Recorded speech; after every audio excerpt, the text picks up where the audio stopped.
I'd say I've got a few different ways I've kind of tried to craft it over the years. Giving away all my secrets Oh no, now. please, this is like a public service. Your second failure is having to say no to people. Why did you choose this one? I mean, it's in some ways an extension of kind of those 2 years. I think inherently I quite like pleasing people.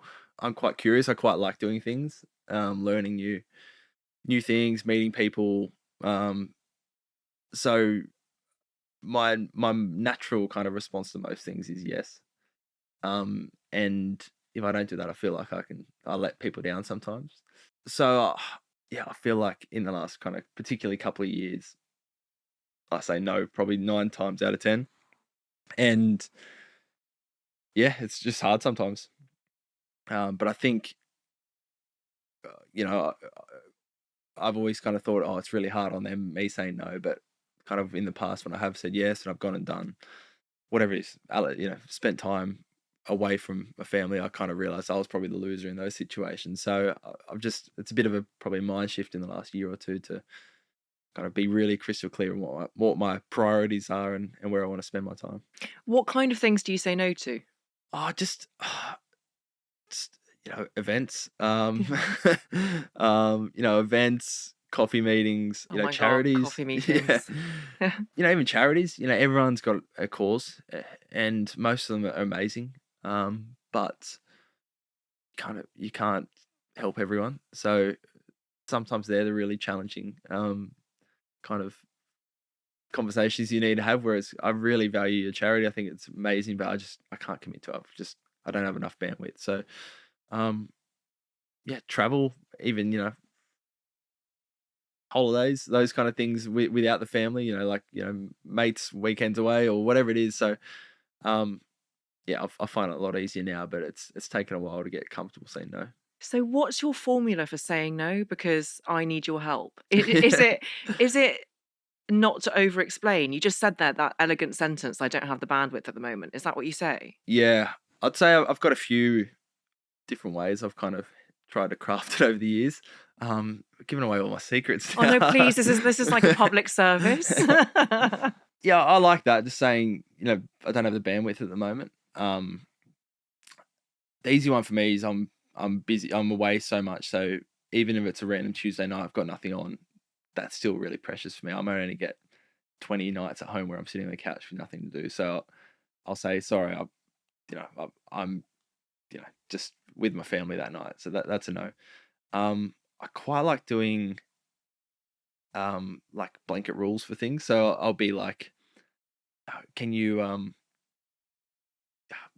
this is a bad example because I'm doing a podcast, but can you come and do this podcast? And I'll be like, look, I've done quite a few lately, so I'm just doing a bit of a blanket rule. I'm not doing any podcasts for 12 months. Yes. So it's kind of almost, I'm not the bad person. It's just this rule that's happened. Yes. So kind of trying to put me at arm's length. What else do I use? I always quite like the, I'm busy at the moment, but round back in 6 months or 12 months. And if they do round back, then you're happy to help. But most people don't. They just kind of flick off a request really quickly. It takes 2 seconds out of their day to fire off a request. But if you were to do that request, it might take you an hour or a day or whatever it is. So I always just say, I'm busy at the moment, round back in 12 months when I'm home or whatever it is. And so yeah, there are a few things. I'm trying to think what else I use. I think, if I can't commit any time, I always try and, if it's a charity or anything like that, I can't make it in person, but I'm happy to give up a piece of memorabilia or, in any other way we can help. So that is so unbelievably helpful. Yes, I'm definitely going to adopt some of those. I wonder, because those are all work-related examples. I'm also very relieved that I made it through the blanket rule of no podcast. So thank you very much. That's all right. But when it comes to friendships, is that really difficult? Because you mentioned not going away necessarily on a weekend with your friends because family time is a priority.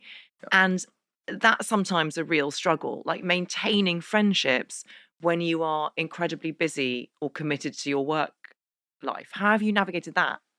There was this kind of mind exercise I saw which really stuck with me a while ago, and I'm going to stuff it up because I can't quite remember it, but it's like write down your 20 priorities in life. So the 20 things you think are important. So it might be everything. It might be my job is at cricket, being a husband, father, friends, commitments around sponsorships or whatever it is. Everything down to golf and going to the pub and so you write down everything and then list them from importance 1 to 20. And those top 3 or 5 are the ones you've got to.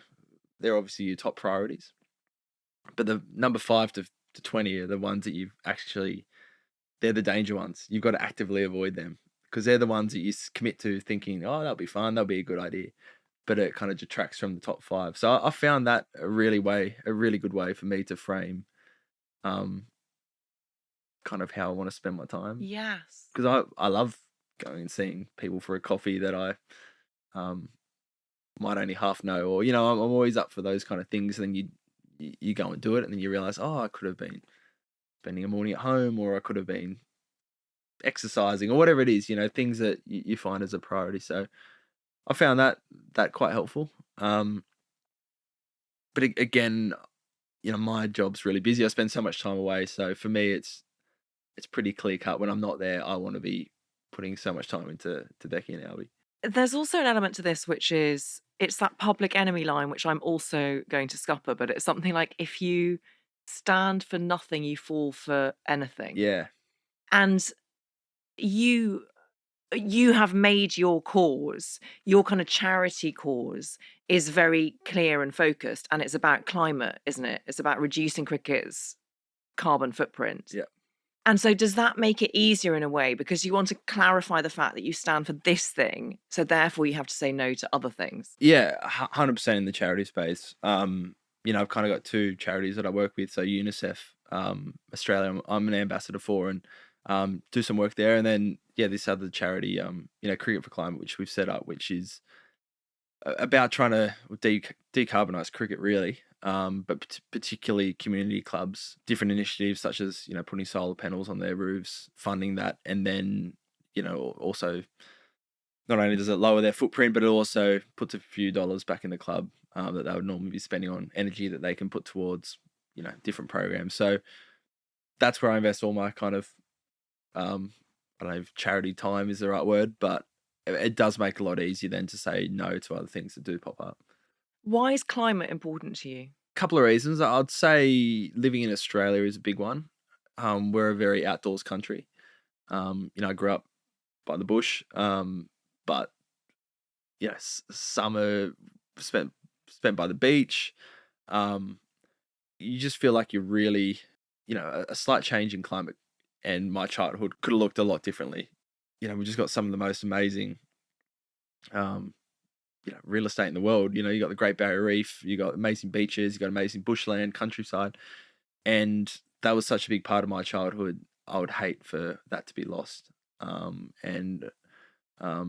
becoming a father, I look at Albie's future, and I just think it's so important that whilst we're in a position right now where there's actual real initiatives we can do to make a difference, I would hate for apathy to be the main reason as to why we didn't do it.